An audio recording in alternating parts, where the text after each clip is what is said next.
Need to send money fast and easy?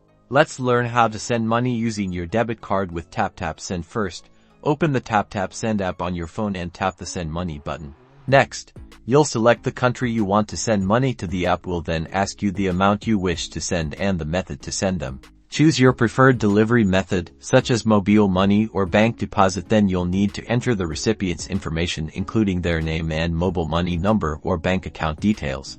Moving on to payment, select debit card. Now is the time to enter your debit card details. This includes your card number, expiration date, and the security code located on the back of your card. Once you've entered your card details, review the transaction details to make sure everything is correct. Double-check the amount, the recipient, and the delivery method. If all the provided information is accurate, tap Confirm or Send. After this final step, the money transfer will be sent through using your debit card, and the app will show a confirmation you did it.